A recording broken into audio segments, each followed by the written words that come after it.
I'm sharing a very long-awaited finish. At first you can see the second eye is in place. There's a tiny little bit.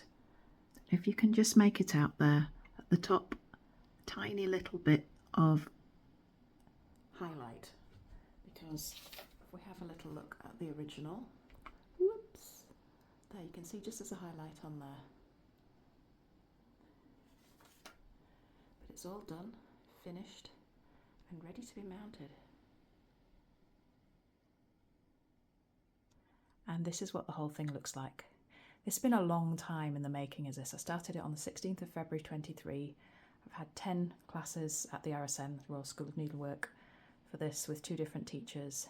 And it's been a long journey, and it's been a very frustrating piece to work because, pleased as I am with him, every single stage of it was difficult, was learning something new.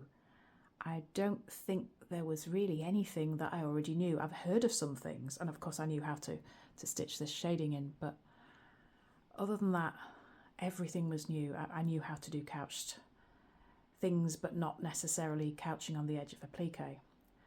But anyway, this is finished now, so it can go off to Hampton Court Palace, where the RSN is located, for assessment. It's the first in their diploma programme. At this stage, I'm not sure whether or not I'll be able to complete because of financial and strength things. We just have to wait and see. It's not the end of the world if I don't. I've learnt so very much through studies with them, with Hand and Lock, and in, as my friend Catherine puts it, forensic detail with deep dives with Sarah, who's one of the RSN teachers and also has her own business. So if any of you've done any deep dives, say hi in the comments, because it's a fantastic way to learn.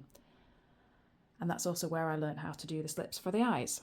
I had heard of them before, but I'd never actually learned how to work one successfully like that.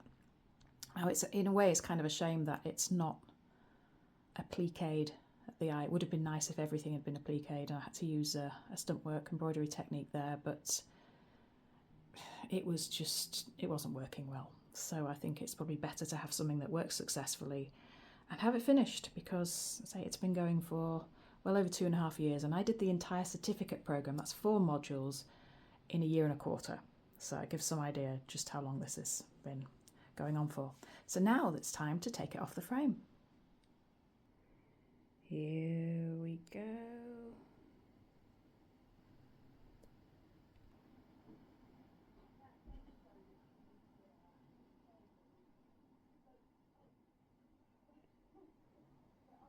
If only it were that quick to do.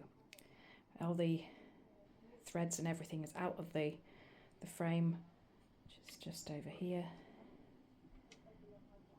Definitely recommend you do that if you work with a slate frame. It's so easy just to leave the bits of thread behind in the desire to get the thing out and get on with the next stage. But if you do that, it's a sort of job that's easily going to get forgotten, and then when you come to frame up for the next piece, oh, that's a nuisance, there's still bits of thread from last time.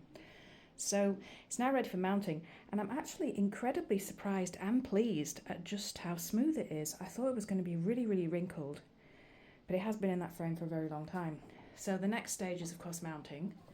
And I have my mount board ready. I've had this ready for a while, and last night I cut out a piece of padding that will go between the piece and the board to make sure that any of the couch threads just sink comfortably into that.